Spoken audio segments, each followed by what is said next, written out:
Damos la más cordial bienvenida a nuestro conferencista, Abbott Miller. Abbott Miller es un diseñador multidisciplinario cuyo trabajo abarca la identidad de marca, publicaciones, gráficos ambientales, exposiciones y medios digitales. Ha desarrollado una práctica de diseño híbrido que cruza de la página a la pantalla a los entornos narrativos y arquitectónicos.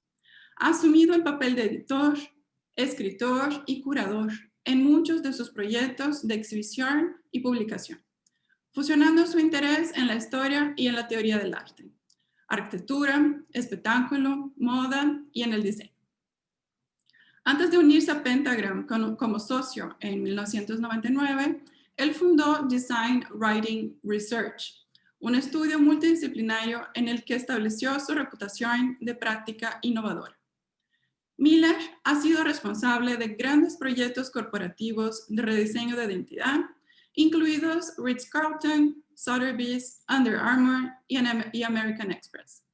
Y ha colaborado con muchos clientes como Guggenheim, the Barnes Foundation, the Art Institute of Chicago, the Noguchi Museum, the Metropolitan Museum of Art, the Cooper Union y Baltimore Center Stage, entre otros. También ha diseñado numerosas exhibiciones, incluidos el Museo Harley-Davidson, una exhibición itinerante para los Rolling Stones y exposiciones en el Museo Sigmund Freud en Viena y en la Biblioteca Fogel en Washington, D.C. Desde 1997, como editor y diseñador de Twice, ha creado una obra dramática dedicada al espectáculo y las artes visuales, en una serie de publicaciones premiadas y aplicaciones digitales que han creado nuevas plataformas para experimentar la danza. El trabajo de Abbott ha sido reconocido con numerosos premios y esto está representado en varias colecciones de diseño. También ha escrito sobre diseño, ha dado conferencias sobre su trabajo a nivel internacional y ha enseñado en the Cooper Union, en Maryland Institute College of Art y en Jan van Eyck Academy. Es un placer compartir que durante el semestre de otoño 2020 y primavera 2021 tendremos a Abbott Miller impartiendo clases en la Universidad de Monterrey a un grupo interdisciplinario de alumnos de las carreras de animación y efectos digitales, arquitectura, artes, diseño de interiores, diseño gráfico, diseño industrial, diseño textil y de moda y ingeniería en innovación sustentable y energía. Recibamos a Abbott Miller. Dear Abbott, it's a pleasure and an honor to have you here at Universidad de Monterrey as a guest professor for the next year. And it's a pleasure to have you here opening as our opening speaker at our UDESIGN Unseen conference. Thank you. Thank you very much. I'm really happy to be here in this forum and just wish that I could be there in person. I could tell from what you were saying that you referred to the class that I'm teaching, and I just wanted to say hello to those students that are in the class and also to Marco, Roberto, and Luminita, who I'm team teaching with. And so far, it's been a great experience, and we have a class meeting tomorrow that I'm really looking forward to because I haven't seen them for a week and they have new things to share. I'm going to share my screen.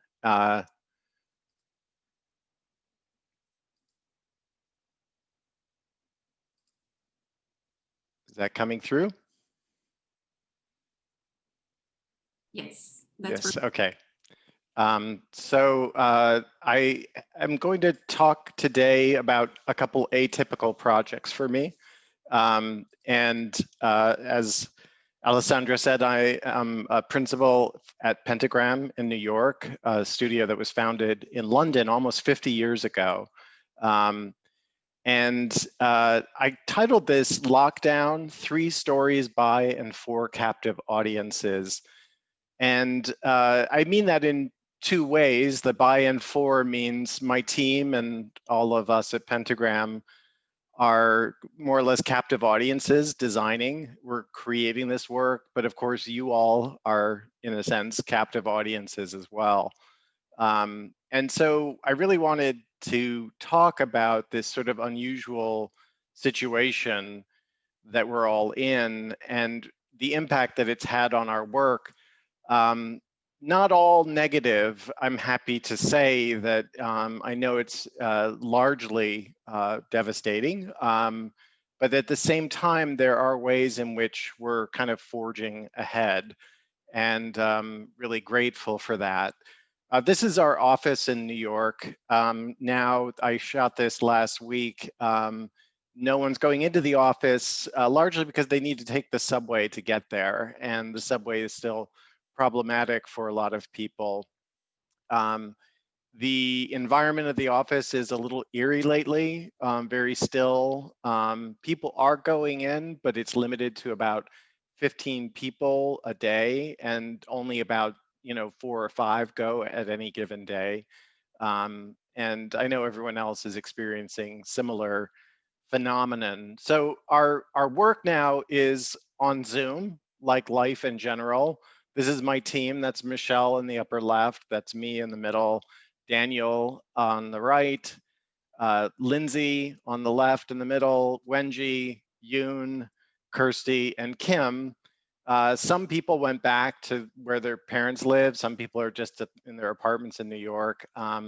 It's quite unusual adapting to this way of working. And I think as a result, we're getting really keenly aware of just what you miss, which is the little things of being able to pin up stuff on the wall and sort of look at things together. And there's a sequential character and a little bit of a straitjacket that happens with this new way of working. I am dreaming of all the things that Zoom may eventually allow, which is sort of a little humorously annotated here with my team. We just did these today because I was thinking about this over the weekend, that the interface is actually very bad with Zoom, and most of these aren't much better. And I feel like one should be able to just signal when you need to go to the bathroom, when you need to get something to eat, and that the interface of this is also really puzzling because we're left with all this ambient space around each frame. Even just adopting a vertical frame, like in your iPhone, makes it so much warmer. People are closer together. It's like a simple idea that you could just kind of change the orientation and suddenly there's more of a focus on people's faces. This is my current dilemma. How can you signal to people that, number one, today, remind yourself of what day it is, because all the days seem very similar. Remind yourself of what time it is, and others. Let people know how many Zoom calls you've been on that day, how many hours of Zoom calls. Have you had lunch or not? And then just how irritable you might be as a result of being online all day. The days are busier than they've ever been, partly because there's no travel time, there's no downtime. So things are booked one after the other. So one of the things I would dream about is that the interface would have algorithmic functions that would allow you to sort of see networks among your team and sort of have kind of like friendship things that are emerging and allowing you to kind of see the relationships that are being forged in the discussion. Right now, with just a grid, it's really unrelenting. The other thing is to maybe be able to signal just what you're thinking in a kind of, more brutal way, just to say, yes, maybe, agree, no, or just absent yourself. And then just this idea that, the technology allowing us to just pretend we're all okay, and using graphics to kind of unify the environment behind us, or just to have a different, more sociable idea of pulling up a chair together. And just in some ways, the white, bright environment here just felt like such a shift from what is the dominant way of seeing kind of tech in black or dark colors. Or being able to like put a happy face on a meeting and kind of express the love by using heart icons. or have a filter that allows you to make it look like you're all in a graphic novel and whatever you're saying or thinking is being delivered in speech bubbles and thought bubbles. Or just to cut to the chase, the simple, how am I feeling, but allowing it to be scaled and move with your head. So these are just little interface ideas that I guess I'll send to Zoom just as a proposal. So the first lockdown story is interesting to me just because I've never met the people that I'm working with. It happened as a project entirely during lockdown and was unusual for me because I haven't really done a lot of work in the music industry. This is for a new, a label called Platoon for a new kind of collaborative music project. It's not simply a performer, it's sort of a brand and something that is meant to go beyond this album, but this is the first album. It's called Future Utopia. That is the platform. 12 Questions is the name of this album. And Fraser Smith is the recording artist and kind of impresario who is primarily a producer. That's Fraser on the left. He has worked with Adele as a producer, Sam Smith. More recently, he's had incredible success with producing the work of Stormzy, who's in the third column, and the rapper Dave on the far right. What's unusual about this project is that it really brings together about 21 different artists, both poets, spoken word people, actors, and other musicians. And the way it was created was to form songs that were answers to 12 key questions. And so that's why it's called 12 Questions. And the answers are in the form of music, but the music is incredibly hybrid. It is sort of funk, rap, spoken word, jazz, rock. It's sort of incredibly eclectic. The themes are large and kind of what was interesting was that when this project first came to me around April, May, Fraser had been working on this obviously for many months before that, before the lockdown.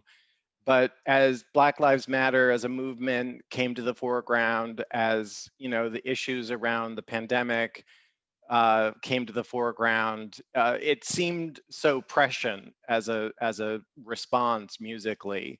So the themes are gun violence, climate change, racial justice, and the dominance of technology, especially social media.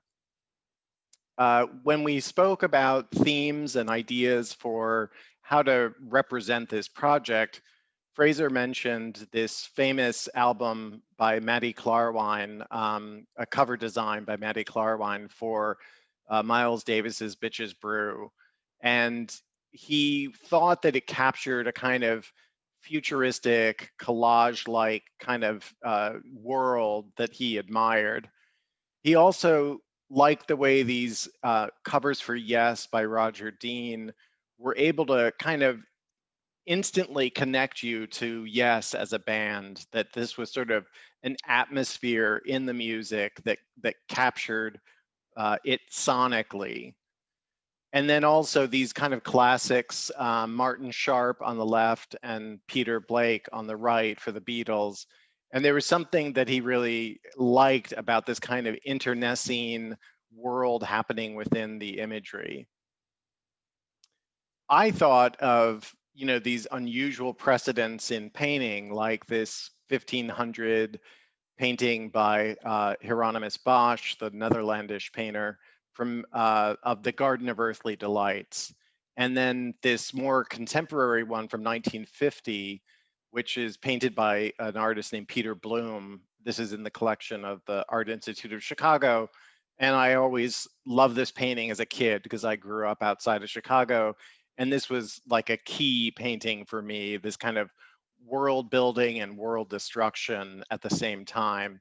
And there's a quality in all of these that have these episodic moments. And we spoke with Fraser about doing something that would convey these sort of subliminal narratives or embedded narratives.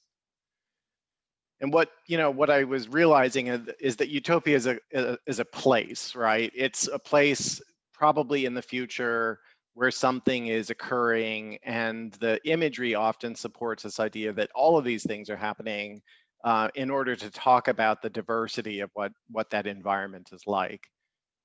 We started by looking at several directions. I'm going to share with you some of the development that we did. One of them was looking at an Irish photographer who Fraser was a big fan of, named Richard Moss.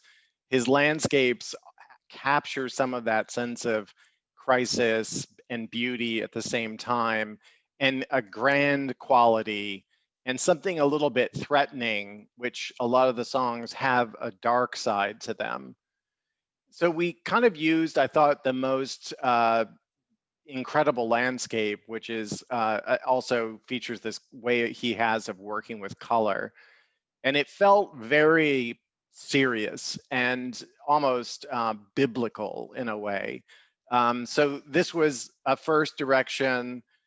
This was a secondary development where we tried to kind of collage it into a bigger story about landscape and sort of the imagery of design and photography and media. And then this was one that incorporated the image of the United Nations in New York, along with this incredible tree. And some more overt things where we were saying, okay, let's get all of these narratives happening at once. And some of the destruction and kind of chaos within the stories as well. So this is Fraser. This was a photograph that was done while we were working on the project that kind of captured a bit of his sort of mystical or spiritual quality. He was also super interested in this mandorla shape, which is a kind of image of the union of heaven and earth in that sort of almond shape in the middle. It has a kind of mathematical purity as the overlap between two circles that also can form a cube. So it's kind of tied into him with a lot of themes in the story. And we suggested this sort of direction just to be able to say, what if it was far more conceptual and didn't really hint too much at the kind of character of the imagery, but was almost more like an emblem for the story, for the album. And then we said, well, maybe that needs to be connected with something more overt. And the social media part of the story was really pronounced. And so this image, also by Richard Moss, seemed to be something that kind of worked well with both the kind of optimistic and negative side. And again, the imagery was almost, grand and classical in a way. But I went back and looked at this typography in the Bitches Brew cover that I thought was so distinctive and so strong. And even though it was used in a small way, it had this very monumental quality. This album was released in 1970, and that typography really reminded me of the work of a German designer whose work I love, named Willy Fleckhaus. This is from 1977. These are book covers by Willy Fleckhaus around the same time. And I was just in love with the quality of that type on the right in particular, this sort of almost physical character, the way that letters just felt almost, sculptural and constructed, like a kind of amazing emblem. And part of our response was to say that in a way, this dark and light quality, that you call it future utopia, but actually a lot of the themes are very heavy and about, racial injustice and, sort of the disparity in how people live. So there was this kind of juxtaposition that I wanted in this particular approach to the cover. And this was a photograph that I've had for a long time. It's from the 50s in St. Louis in a very poor neighborhood. And just the juxtaposition of those things I thought was kind of disturbing and powerful. People were concerned that it put a darker image on the themes of the album, but everybody loved this supporting typography, which felt so connected to that Bitches Brew and the Willy Fleck House. Our other direction was saying, well, what if instead of a landscape, we start to look at a symbol for every song so that we can kind of draw that out and use these symbols to really talk about the themes in the music. I love this font. That's what we started using. It's called Supreme, and this is a pretty new version, which is Supreme Display, which has this ultra black, thick cut, and then this ultra thin one. And I just fell in love with that. So we felt like we had the beginning here of kind of the typographic kernel for this. But we weren't really there yet on the character of the imagery. And so as I went back to like first principles in the project, it was how can we create this sense of place? How can you almost conjure the music, give people a sense of the atmosphere of the music? And I went back to the Garden of Earthly Delights and this image where you can almost hear the music, or at least hear the environment with water splashing around and people fornicating and a harp, someone playing a harp, and just there's like a lot of weird, chaotic sensuality in this image. And so I remembered the work of an illustrator named Ori Tour that I think has that slightly weird, anarchic energy to it. So what's so beautiful about Ori's work is it's comic, but it's also capable of carrying bigger themes. It has that sense of incident and kind of like something weird is going on over here and something unusual is going on up there, but it all kind of flows together. So this was really just me finding Ori's work, and I hadn't even talked to Ori yet, and I sort of just borrowed the work off of his website, and I thought, well, if Fraser is into it, then I'll reach out and connect with him and see if he's up for it. And this was a second example that I shared with Fraser. When he saw this stuff, he went nuts. He said it was like what was always in his mind, although he had never seen this work.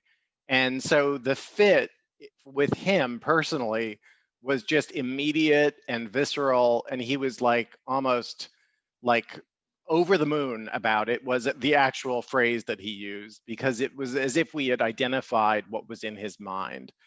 So we sat down over the phone with Ori and with Fraser and with the producers of the project, and we went through all the lyrics and we just brainstormed about the imagery.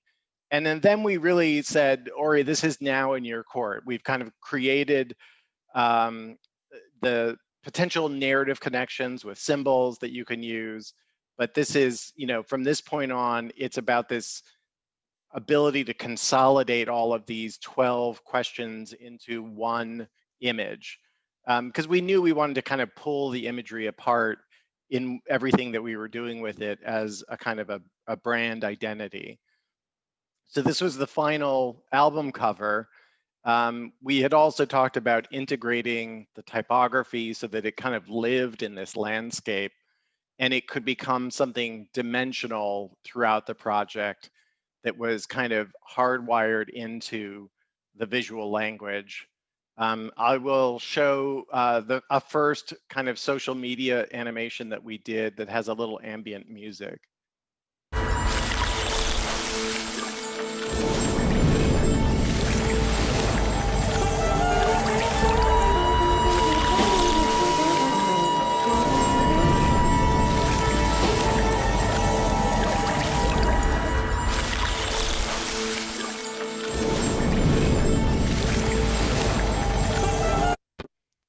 And these are little GIFs that we were doing on social media, and they look even better small on your phone because they're kind of like these amazing little worlds.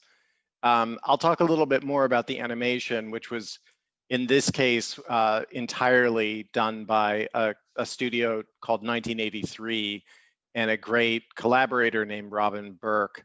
The fun of this project has been just kind of the collaborative nature under these unusual circumstances where, you know, no one has ever met anyone else, and yet we've been able to do this project. So it will be published as a deluxe vinyl double album, and I think it should be out in either late November or early December. And it's quite an ambitious publishing project too, because there's a booklet that we're producing with it that has all the narrative, all the lyrics, but also a substantial narrative about the development of the project. So these are all the collaborators, and then all the songs. And the booklet is, you know, a pretty deluxe kind of element that includes beautiful portraits that Ori has been working on over the past couple of months. And these are basically portraits. This is Fraser, that's Arlo Parks. That's S. Devlin, who's a stage designer, but has kind of stepped into this project to vocalize some of the parts of a song, and that's Koji Radical on the right. So there are another, you know, dozen or so portraits that are part of this.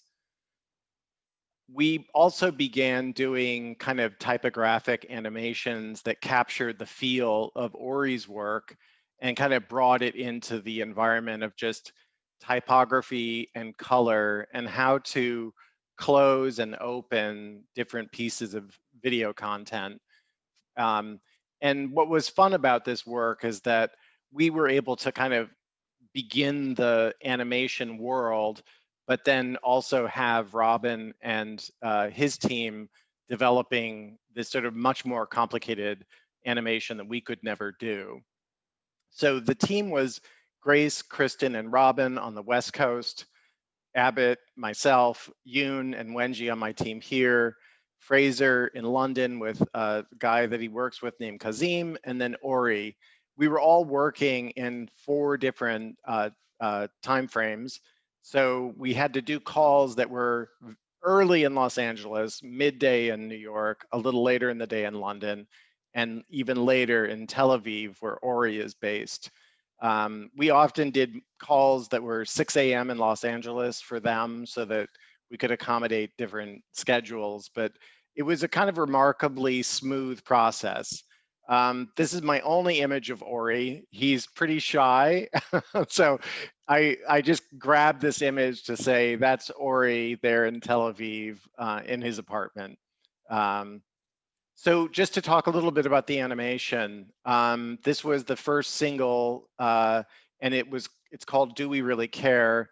And we had a hand in sort of establishing some of the visual language.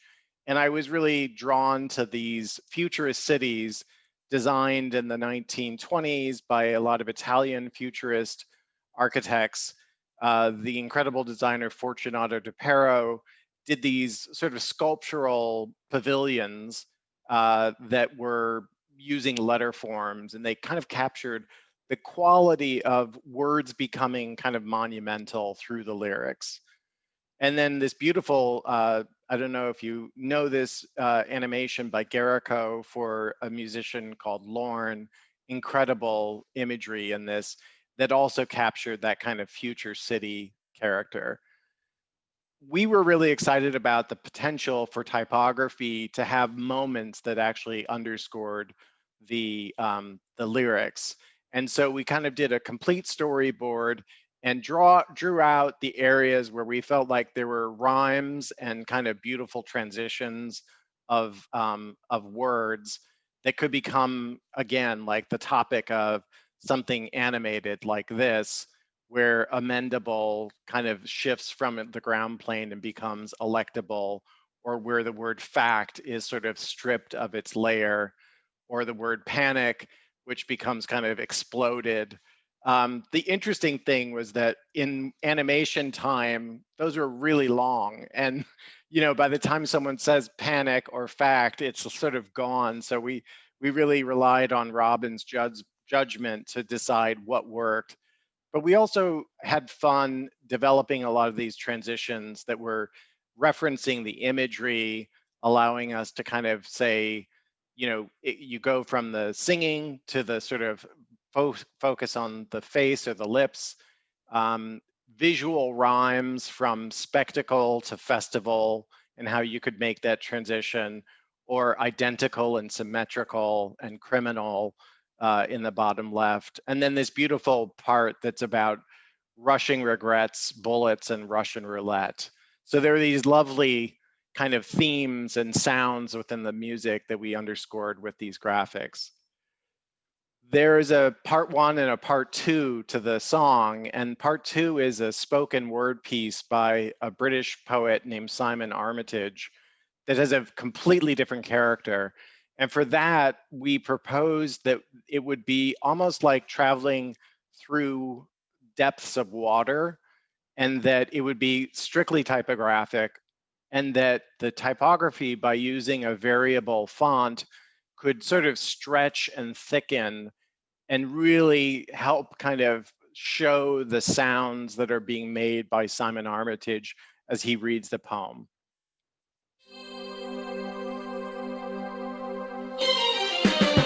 Hot town, summer in the city, back of my neck getting dirty, gritty. Been down, isn't it a pity? Doesn't seem to be a shadow in the city. All around, people looking half dead, walking on the sidewalk harder than a match head. It ain't affect us, forget correct novels and neglecting the summer in the city, those shadows already checked in. Couple of them, he struggles again, don't want it with them. You let one or two struggle again till it hits home. So many gimmicks alone, they'll push these limits, social physics full, to film on their phone and say, smile for the camera, natural, making gritty glamorous. Deflect from all these unpaid actors. Madness has happened, nobody panicking, that damaging claps of callousness is fatuous. Respect on what is factual in actual fact. The world's been whacked and you don't care, and yes, I get that, but I need a little later. I'm a phaser, in me, I go crazy, I'm a writer, and I'm planning right from wrong, though I knew it all along. Since the summer in the city, ain't no woman's want to come.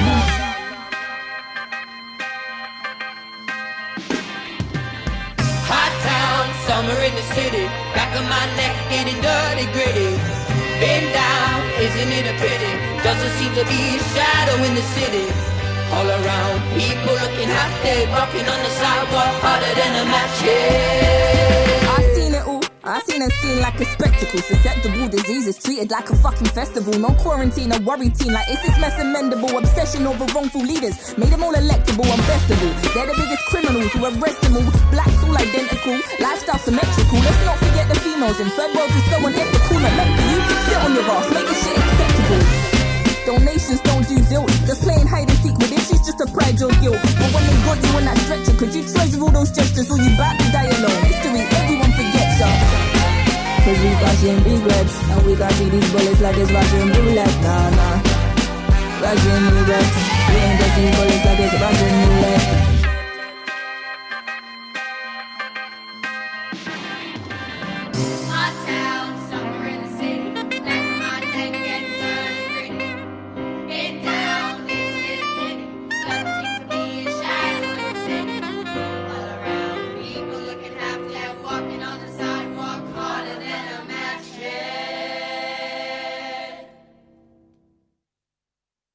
I'm curious, because to show mercy once in a blue moon only makes the unforgiving more furious, as if kindness and grace were ethereal, rare gifts in the realm of the luxurious, as if there was something hard and remote at the core of the human nucleus, despite compassion and tenderness making the darkest of souls almost perfectly luminous.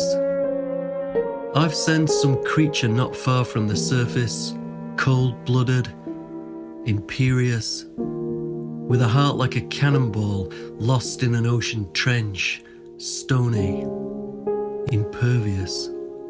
or lodestone lodged in the brain and locked on a bad star that brings out the worst in us.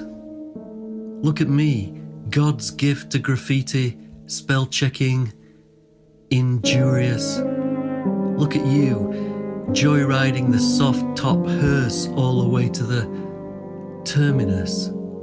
Here we go, planting our poppies, then torching the forest, carelessly, serious.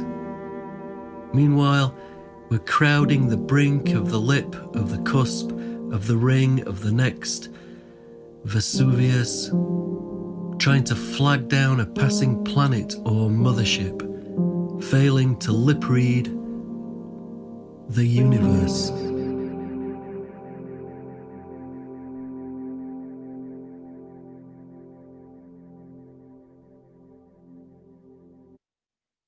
Part of the project involved really capturing all these different visual assets that could be used to promote and to create an audience for, you know, a project that really isn't by a famous yet personality. So it's interesting to see how these visual assets could be used. And also, we were really struck at how the questions alone actually became a really powerful way to develop some of that messaging. So rather than looking strictly like a promotion for the album, these t-shirts sort of just exist and kind of inspire conversations. What is that about? And there's a connection typographically, but not in any other overt way. So these are pieces that are in production that will be shared with audiences. And again, they are connected visually, but in a very light way. But when they are worn in different situations, they obviously take on a different kind of meaning. And likewise, these little pins that are being created for the campaign are standalone. They connect, but actually they're bigger messages that are about the themes in the music. And then, of course, Ori's work also lends itself to just beautiful little insignias like this set of pins.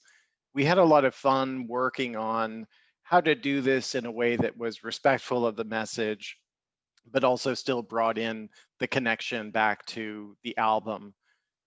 We are producing a set of tarot cards, which are really quite beautiful because Ori's imagery works so well with these themes.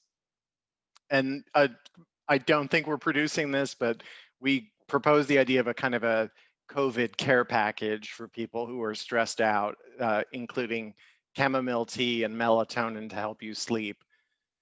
We are producing masks that have, you know, poignant parts of the lyrics from the songs, including one that's a reference to the mouth of the moon. And then Vans, shoes, straight up connection to Ori t-shirts. And we proposed this, I don't think it can be done, but this is Danny from my team who worked on the project. And this was basically saying all those great portraits that Ori created could be turned into filters that would help you kind of, not help you, but allow you to kind of put yourself in some of those graphic environments. And an idea that I loved, again, I don't think we'll do, is an AR element for mobile that would allow you to kind of watch these little fish, you know, sprinting or rollicking in the room that you're in, or planting a tree in an environment. So don't worry, not all the stories are that long. And if I don't have time, I won't go to the third story. But I wanted to share this with all of you because I know that most people on the call will not have been aware of a project that began at UDEM for several years ago. Was my first kind of connection with UDEM.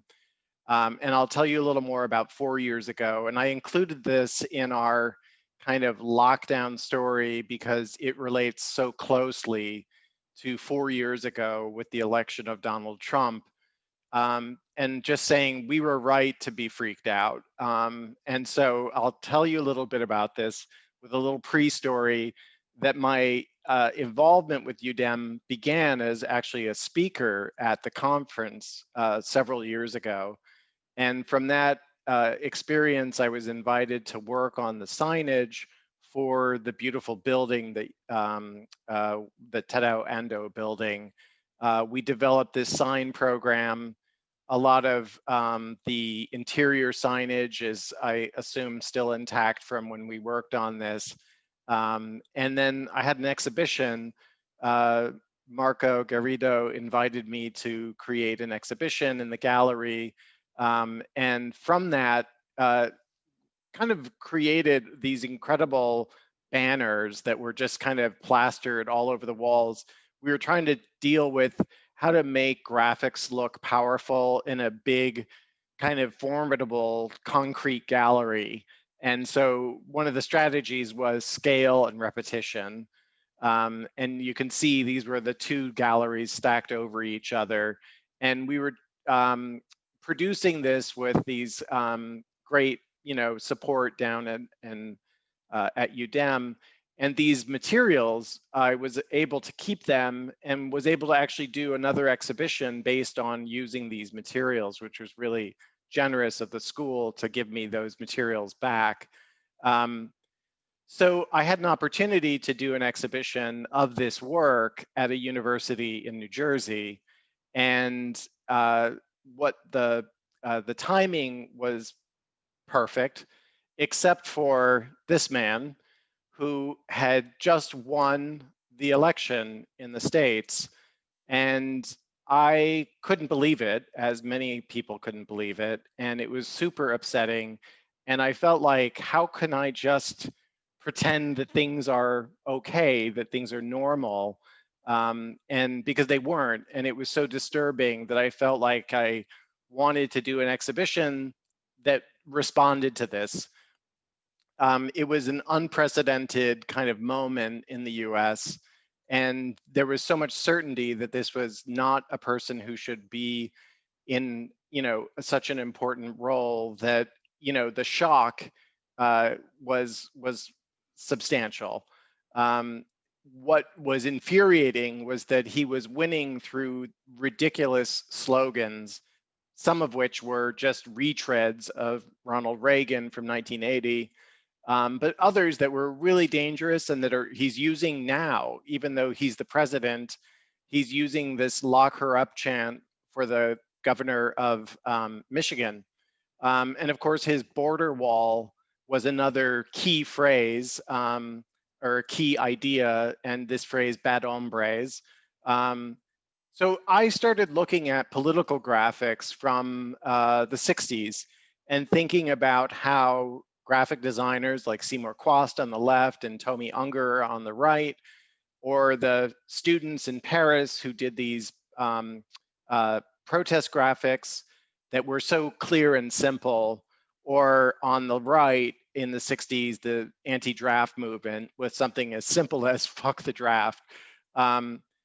I started sketching, and I thought it wasn't that I wanted to suddenly become a poster artist, which I'm not really. And I thought, well, I could just kind of borrow this imagery and make my own messages. And in this case, this beautiful graphic from I think from the 30s or 40s, maybe the 50s, just to sort of try it out. And the idea was Fox News goes in and Twitter goes out. So it was like somewhat simplistic, but I wanted to change my response by trying to create messages that were more kind of direct and using imagery. I'm, kind of a typography first person. And I thought of this interesting project by an artist named Francis Elise. Francis Elise is based in Mexico City, or at least he was for a long time. And he created this project called the Sign Painting Project, which was an invitation to a number of local sign painters in Mexico to basically interpret the same kind of image. And they were done by rotulistas or sign makers. And some of the examples were the kind of locally made signage, totally non-digital, almost from a different era of sign making and commercial signage. And I thought that was such a beautiful project. These are incredible images that kind of reveal some of the signature of each artist who works on them, but also have this quality of almost like stories that are told and retold. This poster, French poster from probably turn of the century, kind of gets at that idea of a lot of the things that we do in design are kind of interpretations and reinterpretations over and over, kind of on the back of, so to speak, on the back of other designers and artists. If you look at work by Marcel Duchamp on the left, you see the clear influence to someone like Milton Glaser on the right. It's not really cheating, it's sort of piggybacking, right? And I was interested in how you could piggyback on some of these kinds of posters and graphics. This is an example by John Hartfield in the 1920s, a kind of protest image of the influence of media. And then on the right, a different artist using this for a Polish poster promoting a play. So one of the questions was, are there any Rochilistas left, and especially in Monterrey? I had a connection to Monterrey through Marco and through UDEM, and I contacted Marco about the idea of potentially finding sign painters. And for me, it was partly that this imagery would be more powerful because of the connection to Mexico, and in some ways a kind of commentary or counterpoint to the incredible anti-immigrant rhetoric of Trump. My problem was that I was pretty much planning that I was going to do the other exhibition that was just about installing the existing show that I had. And I was so upset about the election, but almost furious in the idea that we could try to do something different for the show. Marco was amazing, helping find sign painters and facilitating all the translation and all of the work, trying to make this happen. We had exactly a month from my trip where I was trying to commission the artists and the installation of the show.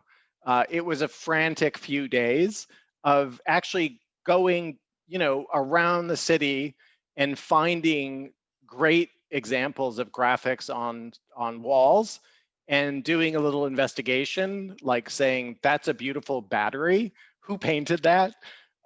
Which I could never have done on my own. And finding a small number of sign painters who were up for it. You see Enrique is holding some of the graphics that I provided, and I wanted to call the show Sideshow, which is reference to kind of the insane circus-like atmosphere that had developed in the US, and almost this unprecedented moment in our history.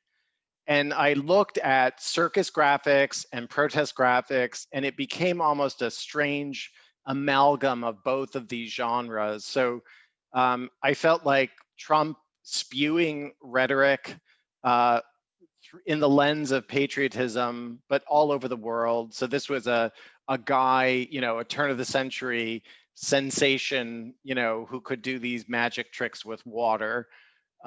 This is a super ridiculous painting of Trump being shot out of a cannon. This is an acrobat combined with this other act, which was involved with circus performers who could hang from their teeth. And this is my sketch. I actually did a number of these sketches on the way to Monterrey. It was a really kind of crazy, not always totally thought out kind of process. This is a muscle man holding up two figures from the original poster. And it was this simple, like I was crossing out stuff and saying, we don't want this type. We want these two guys, but in the baskets, I want one guy to be Putin and one guy to be Pence. And we just kind of provided some printouts of Pence and Putin. and this was the result. These are about, they're pretty large. They're some of them are 3, 4, well, I'd say around 3 feet. They're painted on metal, just like signs. And they have an incredible kind of texture and quality because they're all handmade. I took this incredible poster from, again, around 1910 or so. And for me, this dog, breaking its chain was the great Make America Great Again dog. And the graphics, by being so simplified, were even more powerful.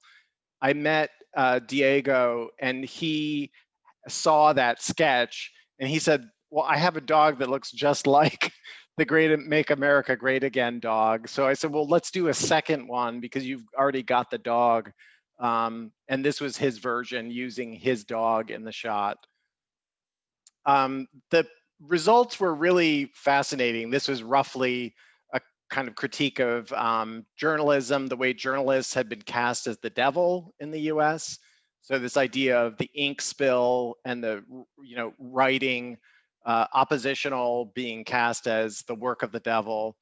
And probably the most talented painter was a guy named Beto, who had painted that battery on the side of the building. And I showed him this example of a Polish poster that in the States, the Democratic Party is represented as a donkey. And on the left was from Picasso's Guernica. And I kind of wanted to kind of acknowledge both of those sources since the poster artist was already kind of quoting Guernica. And it felt to me like this idea of the Democratic left kind of being chased out of the country. And this was Beto's version, and really quite beautiful in the details. And then this was probably the craziest one because I just got so connected with this idea that the CNN was being kind of vilified by Trump and as the source of so much disinformation. And I thought that this logo could create this incredible snake that would be attacking Kellyanne Conway, who is Trump's press spokesperson. And she was wearing this ridiculous outfit during the inauguration. And this was the result. Not quite what I had in mind, but again, when you do this sort of thing, you're inviting everyone's interpretation. And there's some great fun with all of that and pleasure in sort of watching how things turn out. A couple more before I close on this. Person of the Year, this was a cover for Time that people were freaked out about because they felt like the M was deliberately positioned over Trump so that it was actually the devil's horns. And I just asked the sign painters to do a couple interpretations of that where all the type was removed and we just had the Time cover with the red border. The Trump paintings are some of the most beautifully executed. This is in the back of Marco's car. It was an incredible rush. All of it was crated up with everyone's help down there, delivered by FedEx just in time to install the show. I installed the show in this relatively small gallery and used this sort of Baragon pink wall. For me, that was the Build a Wall reference recast in the eyes of Baragon, and surrounded some of the work with Twitter garlands. These were brass garlands that were kind of signaling that Twitter had really won Trump this presidency, and God only hopes that it can't happen again. That project I want to close with a painting that was done by one of the artists because I wanted to then say, what is your interpretation of the relationship between the US and Mexico? And kind of just turned it over to let that person kind of just do what they would do given that brief and not say, try this, try that. And I was blown away by the response. And this was sort of the last piece of the show, actually arrived like the day of the opening. And it was just kind of an incredible end to the whole thing. So I will probably need to close with that. It's a quarter till. I don't have my third, I don't really think there's time to tell the third story. But I think it'd be more fun to hear questions and have a dialogue about what I've shown. I'll leave that up.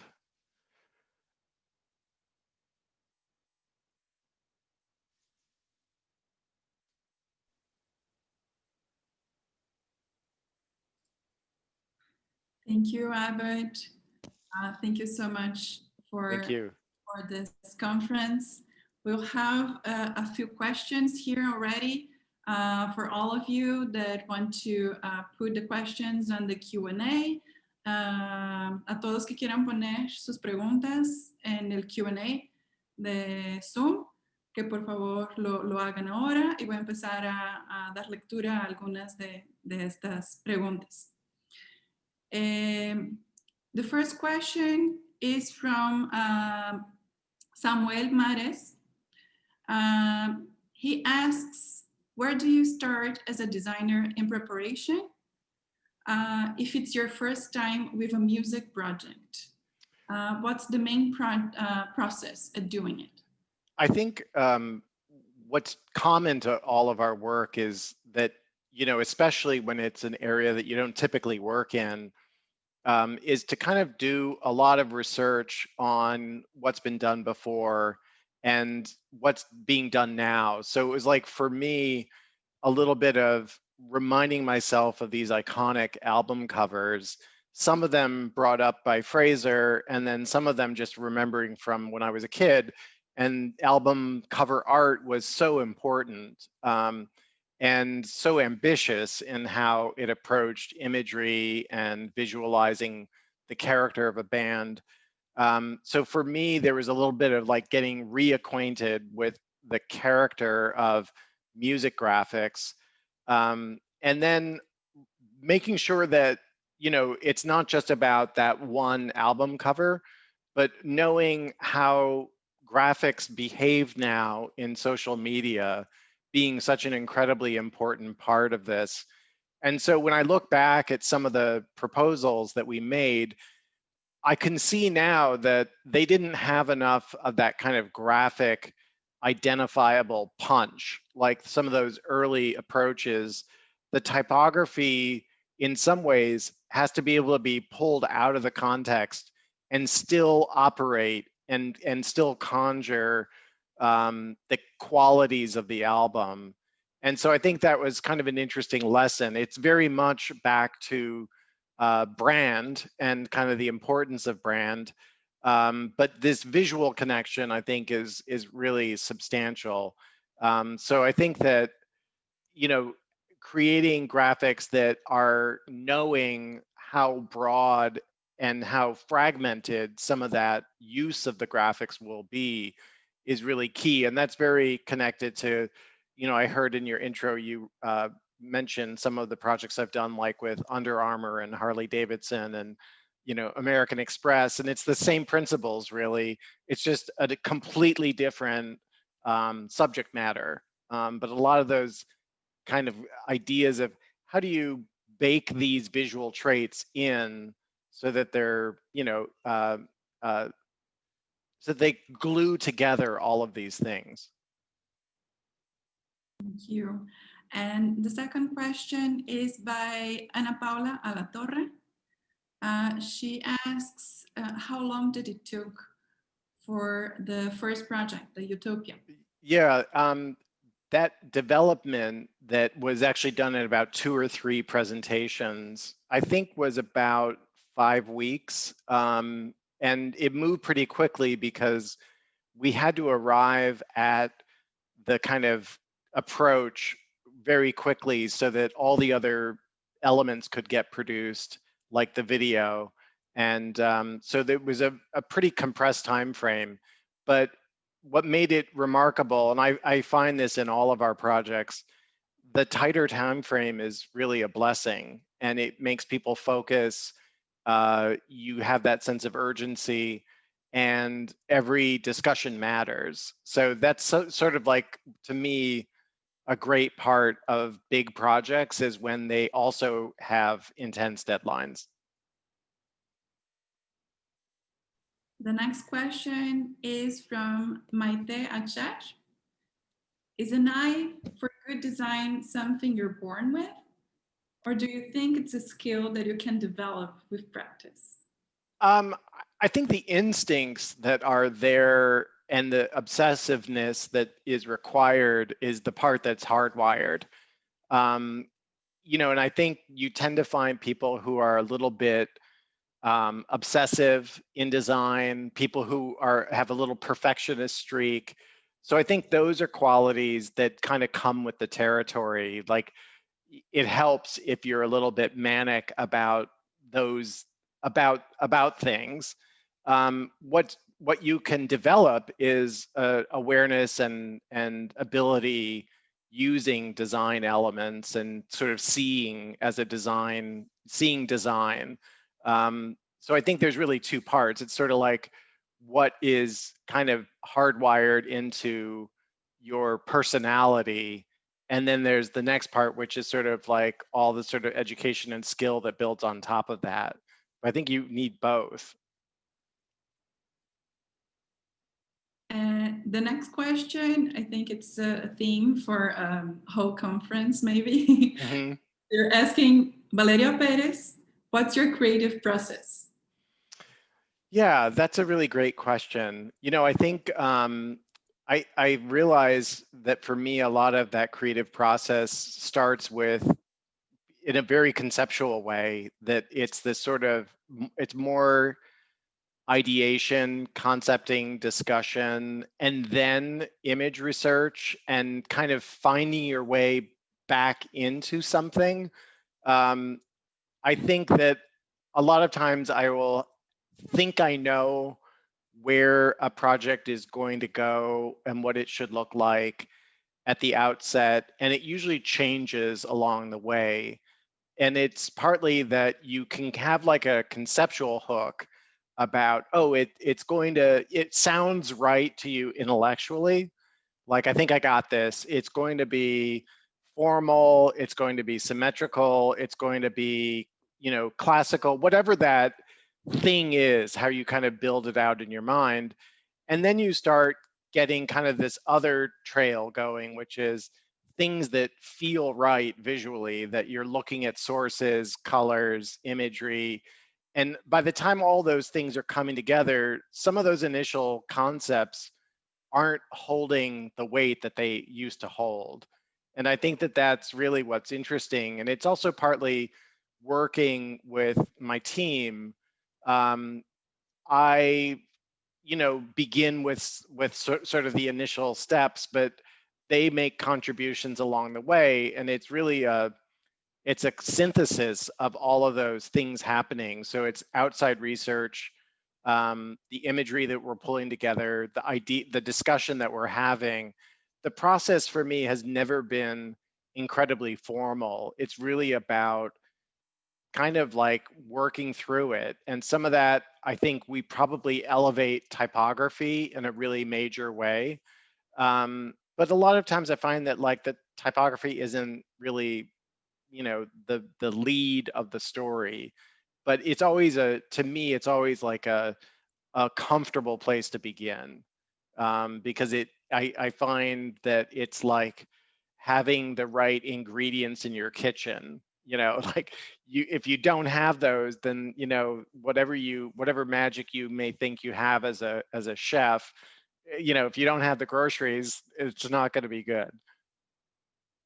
Yeah, we have a few questions about this, and we have two questions here. What do you do when you feel like you don't have imagination? It's a Daniel Garza Davila question. And another question from Francesca Sagir. She asked, where do you get your inspiration and creativity? Yeah. What you can't see is behind the screen, which is my studio that has, just in this studio, probably 300-400 books, and in my house, I have another probably 2,000 to 3,000 books. And I just take incredible comfort by being able to pull a book off the wall. I have a lot of books on graphic design and typography, but probably an equal number that are about architecture, exhibition design, fashion, history, and all of those things. It's like you just find yourself going like, oh my God, like I've owned this book for 30 years. I never saw this page. And it sort of is the easiest, most powerful way to like just start marking things, pinning them up. It's sort of for me, like, it's okay if you're not expecting something to deliver a result or something tangible, but just kind of musing. And, you know, it's a crazy thing to have such a big collection of books, but I realize like, you know, most of my work starts with some kind of visual reference, and I'm obsessive about the history of design and architecture. And you may not ever really see the path back, but it sort of usually starts with that material. Thank you. I think I'm maybe doing my last question, so I'm going to put together 3 different questions. Okay, Sofía, good for you. Leti Gomez and Mario Saldana. They have all the same thing. And first of all, Sofia said, first of all, thank you so much for giving us a little bit of your time. I love your work. And my question is, have you liked working with Mexican artists and designers so far? Would you like to continue doing it? And what it is about Mexican art and designers? And Mario asks if you considered work with rotulistas from other states or regions or even other countries. And Letty asks, what did you enjoy the most when you were working here in Monterrey? Well, I have liked Mexico for a long time, and the experience with UDEM was more of a consolidation of what I already knew I loved about the country. And so my other contact was really more as a tourist, and you know, kind of just seeing it the way most people travel. So the opportunity to kind of be in an educational context and to work on a specific project, to like go through what we went through in terms of the planning for all the signage, the production of the signage, the installation, and then the UDESIGN conference. It's a really completely different way of interacting with you know, another country. So that was for me what deepened that connection and made it possible for me to kind of say, what if we had this other way of involving local sign painters? The guys that we found with Marco were amazing, and I think really it's just how approachable, how open the people are, both in the context of the sign painting project, but also in the context of UDEM and teaching the seminar. It's a remarkably open-minded and sort of warm environment to interact with. I have thought about doing another project. I've been a little shy about asking Marco about it because I know it was a big burden on him, but I would love to continue because I thought the process was really interesting. And it's sort of, you know, our medium being design, we tend to think of it as, you know, that all of the outcomes are digital. And so there's a real thrill in kind of thinking about linking back to this sort of craft tradition and kind of local traditions that are sort of likely disappearing. So for me, it was meaningful in 2 ways: that the end product is something completely unique, but also that there's the layers of kind of history and kind of the slight sadness of these techniques that are disappearing. I would love to do something like that again. And, you know, wherever that might lead could be a super interesting thing to work on. Thank you so much. I think we have Thank time for one more. Okay, and I have to introduce my dogs. I think Marco knows my dogs, but We want to tell you the this is Kevin. I just have to give him a little shout out. That's Kevin. This is Jack. They insisted on coming here tonight, even though Dad is at the office late. say thank you to them to be part of this also. Yes, very important. And so we can just like finalize with the last Sure. question. It's a question by Lorelei. What do you recommend to students to explode creativity in academic projects? So with a little bit of advice. Yeah. Well, you know, in the seminar, we're working on this project that's inspired by a book called Are We Human? And for me, I am really excited about it because it really can lead anywhere with any of the disciplinary areas that people are working from, whether it's fashion or animation or graphic design or architecture. To me, that creativity question is a little bit like remembering what made you really excited about design or art or fashion or architecture, and kind of using these ingredients that come from people who are your instructors and the coursework that you're doing, but realizing that it's all meant to like trigger what you already have within you. So it's a little bit like a message of let all that input trickle in and be inspiring, but don't let it become a burden, because at the end of the day, you're igniting interests and passions and skills that you had before you even stepped foot at UDEM. So I think that's a really important lesson. When I look back at what I was doing when I was in college, I got very wrapped up in writing, research, a lot of theory, and kind of ignored a lot of what brought me into design in the first place. I'm really happy about all that kind of thinky, intellectual stuff that I did, but I think at certain points it kind of felt more like a weight than something that was just meant to actually support all of that other making activity that I did in a much less encumbered way. So I think that, you know, just to remember that issue of creativity is at the heart of it, and everything else is really an instigation and a kind of provocation to try to get more of that out. So I'm not saying don't listen, but more like listen and then say, how is this, you know, connecting with my innate interests and talents, and where can I take this? You know, because you want to be open to things in the academic environment, but at the end of the day, what are you going to make? You know, and that's a really profound challenge. It's a little like staying true to yourself, but it's also about staying true to yourself in this environment and where do you go from here? Thank you so much. Thank you. Amazing conference. All the answers to your questions and the advice at the end.